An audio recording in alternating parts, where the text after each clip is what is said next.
You see them everywhere, right? These big, bold sustainability promises from major corporations. But can we actually trust them? In this explainer, we're going to peel back the marketing to see what's really going on, especially in Asia. It's the big question on everyone's mind, isn't it? Especially in Asia's booming markets. As more and more companies go green, a lot of us are getting more skeptical. So are we witnessing genuine change here, or are we just being sold a really convincing eco-friendly story? Well, there's a term for this, sustainability washing, but it's not always so simple.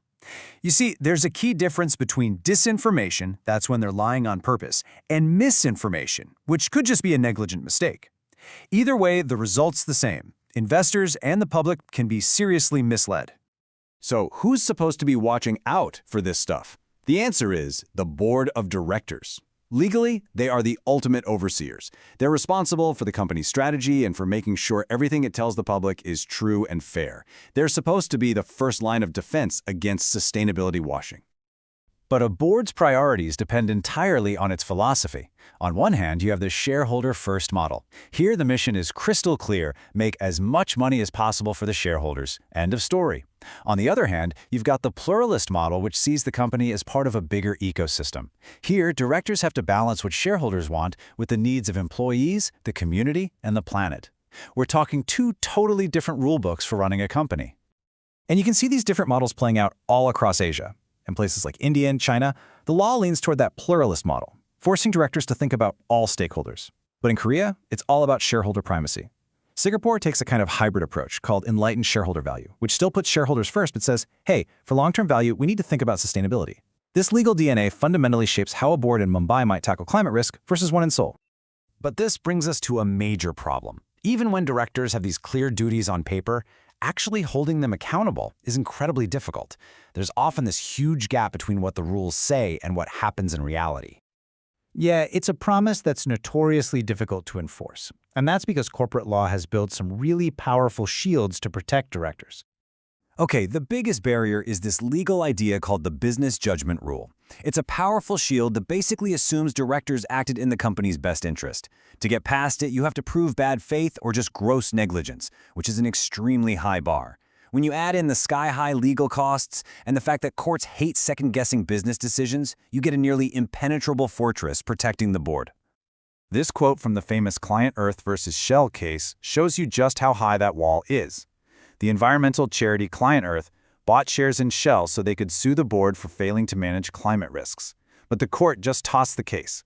They essentially said that as an activist group, Client Earth had an ulterior motive and wasn't acting in good faith like a normal shareholder. It was a massive setback for anyone trying to take action through the courts. With private lawsuits facing such an uphill battle, a new player is stepping onto the field with a lot more power: the public regulator.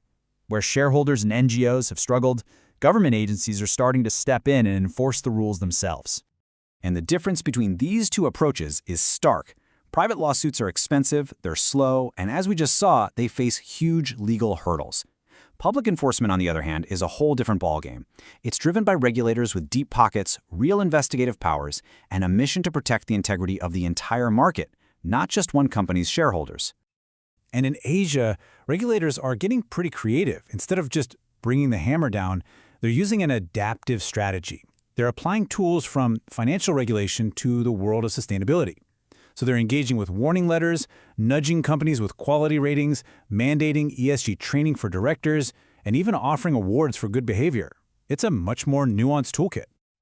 And make no mistake, the pressure is on everywhere. This chart shows that globally, climate washing litigation is absolutely exploding. The number of cases has just skyrocketed in the last few years, and that signals a major shift. The world is watching, and tolerance for empty promises is clearly running out. So what's the path forward? How do we fix this?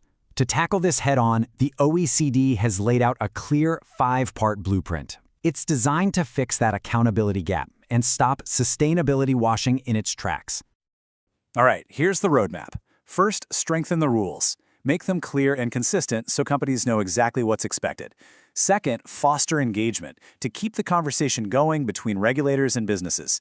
Third, develop a smarter toolkit, one that combines the power of public regulators with the speed of private lawsuits.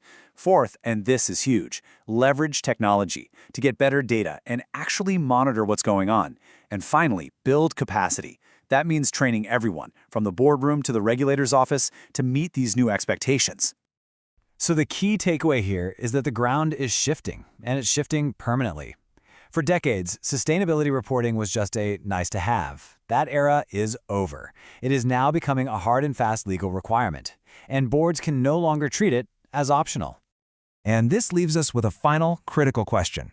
As Asia's economic influence grows and grows, will this new focus on rules actually lead to genuine transparency, or will sustainability washing just evolve to become more sophisticated and harder to spot?